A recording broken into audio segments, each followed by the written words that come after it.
Hare Krishna devotees, welcome to our Srimad Bhagavatam Stuti series. Today we are beginning a new Stuti. It's a very short Stuti with just 4 shlokas. This is there in the 6th canto, 11th chapter, 24, 25, 26, and 27. This is called Vritrasura Stuti. So we'll take up the first shloka and then I will give you the background of who Vritrasura is. So shloka number 24. Aham hare tava padakai moola. Aham hare tava padaikamola. Dasanudaso bhavitasmi bhuyah. Dasanudaso bhavitasmi bhuyah. Manasmareta supater gunamste. Manasmareta supatir gunamste. Grinita vak karma karotu kayah. Grinitava karma karotu kayah. Word for word meaning, translation and purport by His Divine Grace, Srila A.C. Bhaktivedanta Swami Prabhupada, Srila Prabhupada ki Jai. Aham, Aham, I, I, Hare, Hare, O my Lord, O my Lord, Tava, Tava, of your Lordship, of your Lordship, Pada Ekamula. Pada Ekamula. Pada Ekamula means whose only shelter is the lotus feet. Whose only shelter is the lotus feet. Dasa Anudasaha. Dasa Anudasaha. The servant of your servant. The servant of your servant. Bhavitasmi. Bhavitasmi. Shall I become? Shall I become? Bhuyaha. Bhuyaha. Again. Again. Manaha. Manaha. My mind. My mind. Smareta. Smareta. May remember. May remember. Asupatehe. Asupatehe. Of the Lord of my life. Of the Lord of my life. Gunan. Gunan. The attributes. The attributes. Te. Of your Lordship. Of your Lordship. Granita. Granita. May chant. May chant. Walk. Walk. My words. My words. Karma. Karma. Activities of service to you. Activities of service to you. Karotu. Karotu. May perform. May perform. Kayaha. Kayaha. My body. My body. Translation. O my Lord. O my Lord. O Supreme Personality of Godhead. O Supreme Personality of Godhead. Will I again be able to be a servant of your eternal servants? Will I again be able to be a servant of your eternal servants? Who find shelter only at your lotus feet. Who find shelter only at your lotus feet. O Lord of my life. O Lord of my life. May I again become their servant. May I again become their servant. So that my mind may always think of your transcendental attributes. So that my mind may always think of your transcendental attributes. My words always glorify those attributes. My words always glorify those attributes. And my body always engage in the loving service of your Lordship. And my body always engage in the loving service of your Lordship. Prabhupada writes in the purport, this verse gives the sum and substance of devotional life. One must first become a servant of the servant of the servant of the Lord. Dasanudasa. Sri Chaitanya Mahaprabhu advised, and he also showed by his own example, that a living entity should always desire to be a servant of the servant of the servant of Krishna, the maintainer of the gopis. Gopi Bhartuh. Padakamalayor dasa dasanu dasaha. This means that one must accept a spiritual master who comes in the disciplic succession and is a servant of the Lord. Under his direction, one must thus engage one's three properties, namely his body, mind, and words. The body should be engaged in physical activity under the order of the master. The mind should think of Krishna incessantly, and one's words should be engaged in preaching the glories of the Lord. If one is thus engaged in the loving service of the Lord, one's life is successful. It's very nice. Prabhupada has written a short purport here explaining how we all have three properties: our body, our mind, and our words. So in Vaishnava Parampara, at least in the Gaudiya Vaishnava Parampara, the sannyasis are called Tridanda sannyasis. Tridanda meaning three sticks that they're carrying, to remind themselves that their body, mind, and words must be dedicated in the service of the Lord. There's nothing stopping even grahasthas from doing the same thing. We have to dedicate our body, mind, and words in the service of Krishna.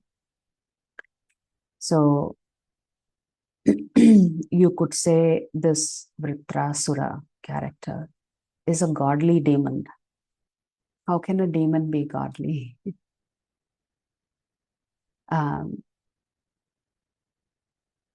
Although he is coming in the body of a demon, he is actually a great Mahabhagavata.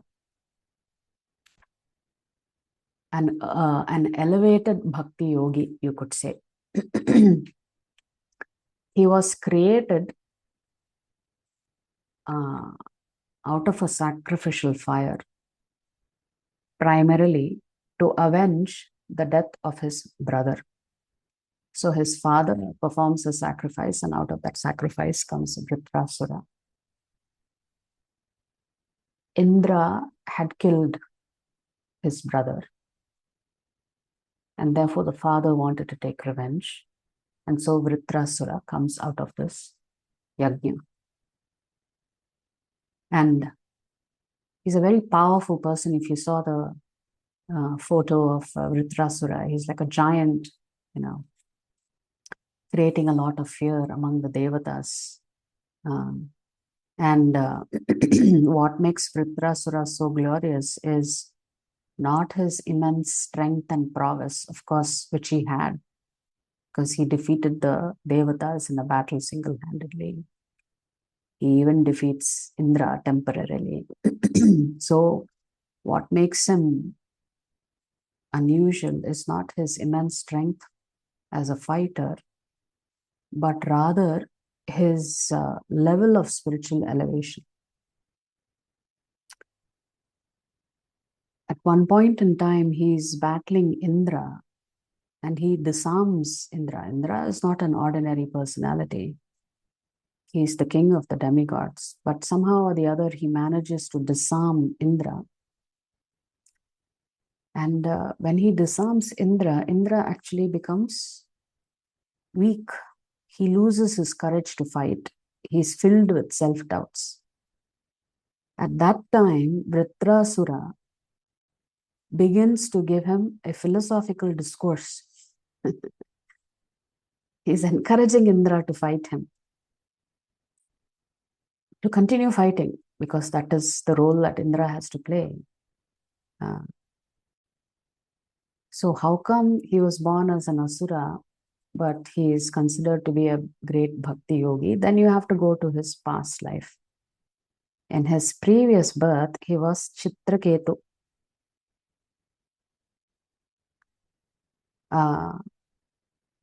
Not to get too much into the details of Chitraketu's pastimes, but essentially Chitraketu committed an apparent offense against Parvati Devi when she was sitting on the lap of Lord Shiva.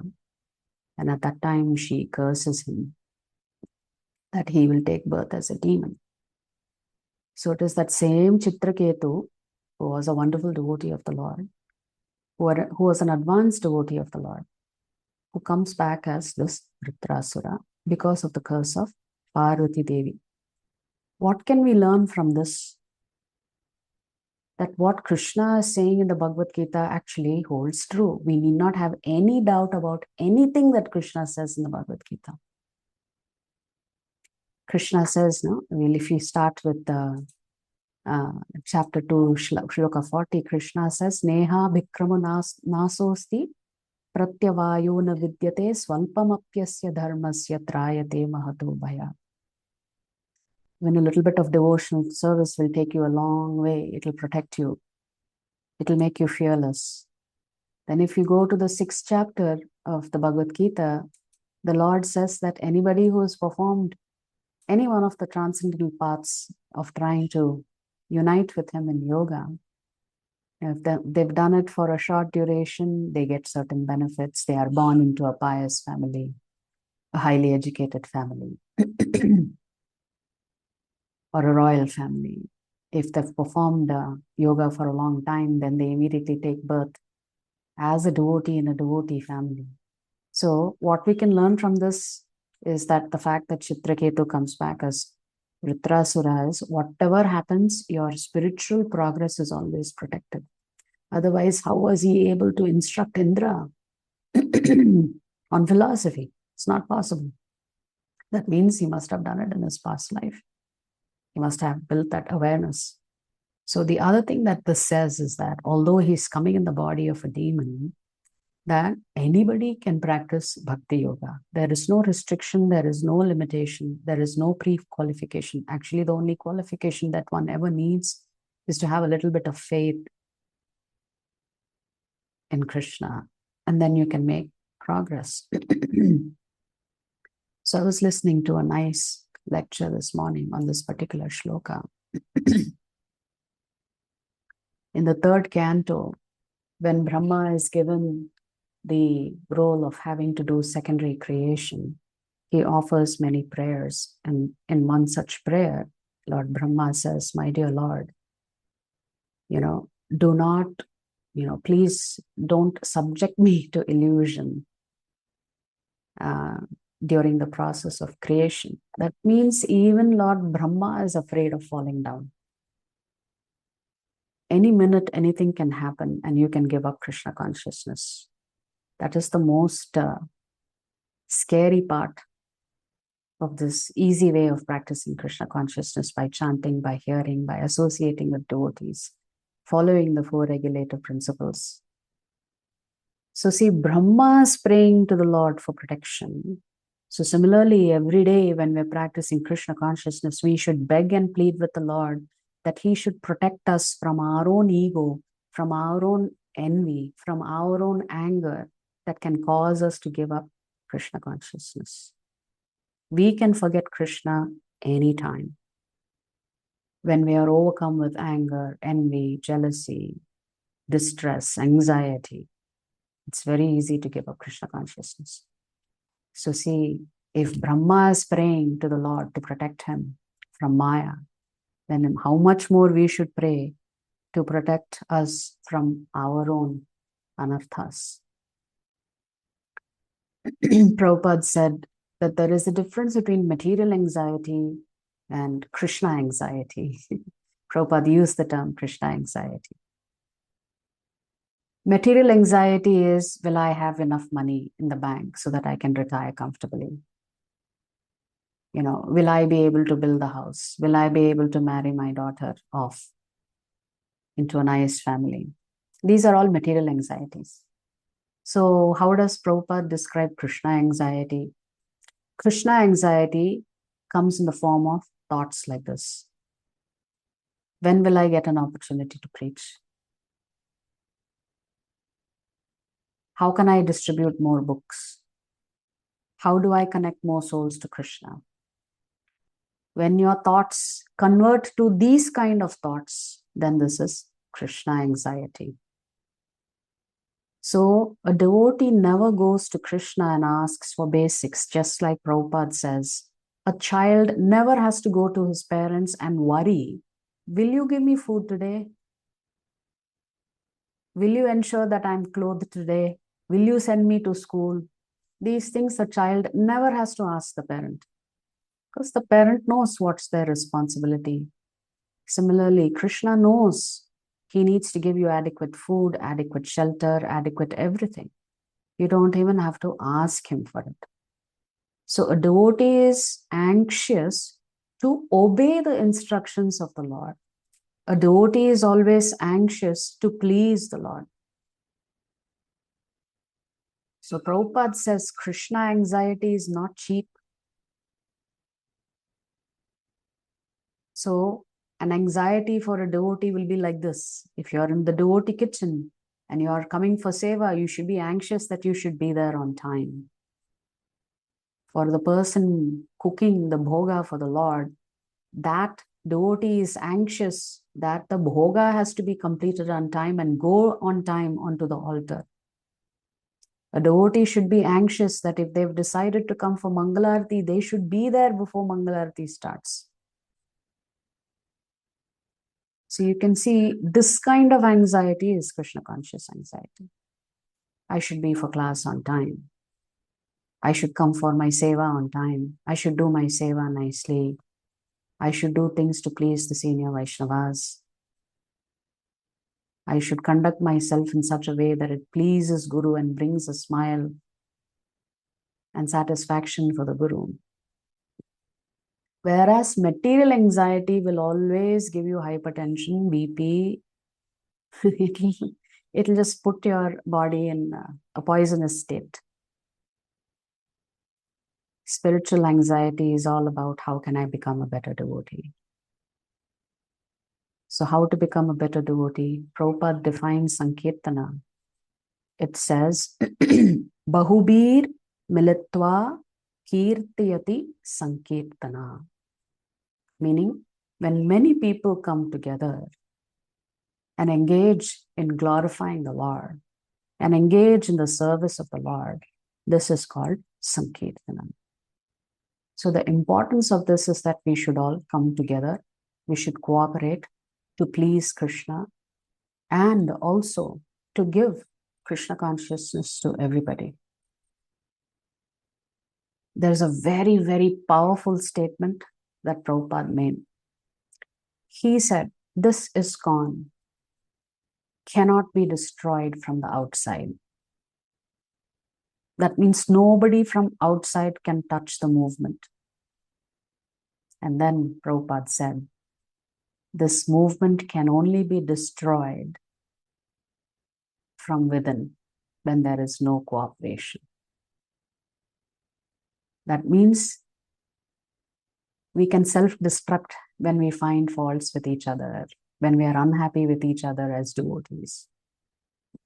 Once, a couple of devotees had some major disagreements and they couldn't resolve it, so they came to Prabhupada.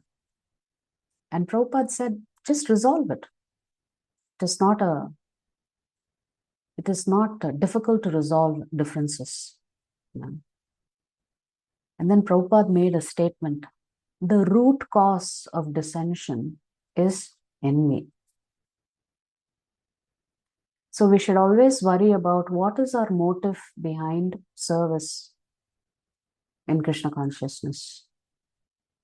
Are we really taking pain and anxiety for Krishna, or are we all also caught up in our own ego battles? When Srila Prabhupada meets Sumati Morarji many times, trying to beg and plead with her to give him a ticket on her commercial ship, he was asked by those who were working in her office, you are so old, why do you want to go to US? Generally, people go to US because there is the attraction of prosperity. There is the attraction of success. At your old age, are you really going there so that you can make a lot of money? That was the question asked to Srila Prabhupada. And Prabhupada said, you see, people there are suffering immensely. They are not God conscious. I am actually going there to help them. Prabhupada says, I am an old man. What do I want with wealth and prosperity? What am I going to do with it? I'm actually going there to help them. So you can see, when you're really sincere, your motive is sincere, you will succeed. You will flourish. This is the most important thing we have to learn, Krishna consciousness. If your motive is sincere, you will flourish. And Prabhupada also said, if you squeeze an orange, you will only get orange juice. So what is inside of you only is going to come out. If there is anger inside of you, then you will only show anger outside also. If there is envy within you, that envy will come out in different ways. So when you are squeezed in the process of practicing Krishna consciousness, whatever is inside you is actually what is going to come out. So once Prabhupada was asked, what would please you the most?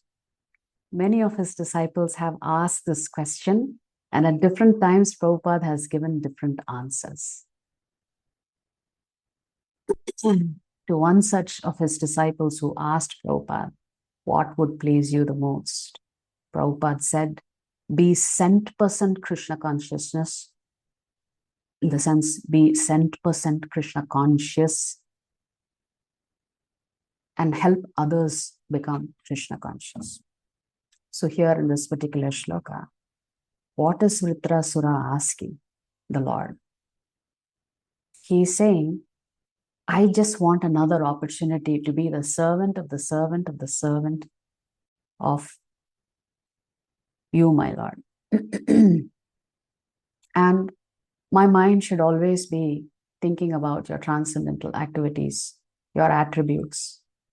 What should my mouth be doing? It should always be glorifying you. What should my body be doing? It should always be engaged in your service. So this is cent% Krishna conscious, where your body, your mind, your senses are always engaged in performing Krishna conscious activities. Consider yourself very fortunate if you have been given that opportunity to do that. Consider yourself the most unfortunate if you've been given the opportunity and you don't take advantage of it.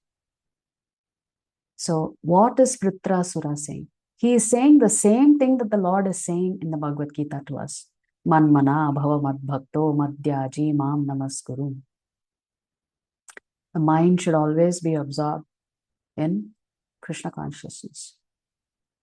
In the Bhakti Vaibhav class, I had asked one question of His Grace Sundar Nityananda Prabhu, because this is something that troubles me sometimes.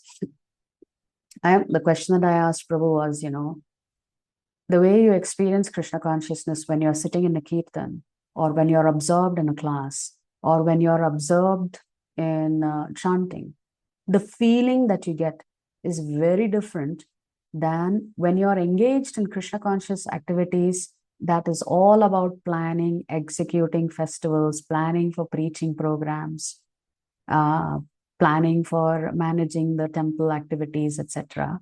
Then the feeling is very different. When you're sitting in Sankirtan, your mind is just in a very pleased state. But when you're dealing with managerial responsibilities in the temple, your mind does not experience that thrill, that bliss of doing kirtan or of chanting or of just listening to Harikatha. So my question was, in certain activities you experience bliss.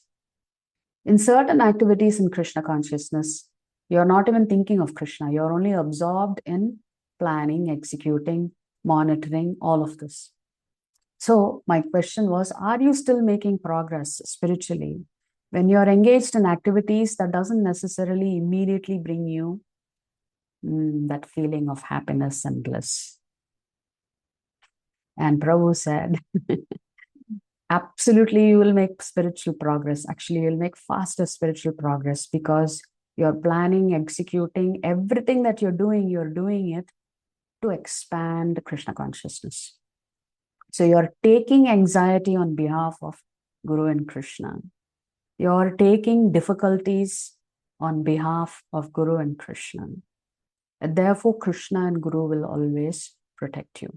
You may think you're not experiencing bliss, but it is actually spiritual anxiety, spiritual tension, spiritual sleeplessness, because you have so many sevas that you have to complete still. This is actually Krishna consciousness, because you're not thinking about anything else. You're only thinking about what all needs to be done. He said, this is Krishna consciousness. Yes, in certain instances, you are freed up from the tension of having to manage and oversee. So you're able to enjoy and experience nice kirtan, nice harikatha, nice chanting. But on the other hand, you also have to do the other tough tasks of managing an institution and helping that institution grow. Both is Krishna conscious. But your feelings towards both are very, very different. So my concern was, do you still make advancement? Because you're not technically thinking of Krishna when you're engaged in so many different activities. So you can be rest assured. It is not only kirtan, it is not only chanting, it is not only harikatha that can bring you bliss. You can also make very fast progress in the spiritual path when you are engaged 24/7 in Nitya Seva. We have a program in our temple called Nitya Seva. Nitya Seva means always being absorbed in some activity for the pleasure of Guru and Krishna. And in this way, your body, mind, and senses are fully utilized in Krishna conscious activities. There is no rest for us when we are engaged in Krishna conscious activities, because there's so much to do. Prabhupada was so compassionate. He was sitting in Vrindavan, in the Damodar temple. He could have just practiced his bhajan. Why at the age of 70 undertake such a difficult journey and such a humongous task of bringing Krishna consciousness to that place in the West that don't even know who Krishna is? This is actually Krishna consciousness, where your compassion for others keeps growing, that you are taking any amount of anxiety to bring one more person to Krishna, and another person to Krishna, and another person to Krishna. This is actually genuine Krishna consciousness. If you like our videos, please subscribe to our channel and turn on the bell notification. If you'd like to join our classes every day, please check the details in the description section of this video. We look forward to serving you.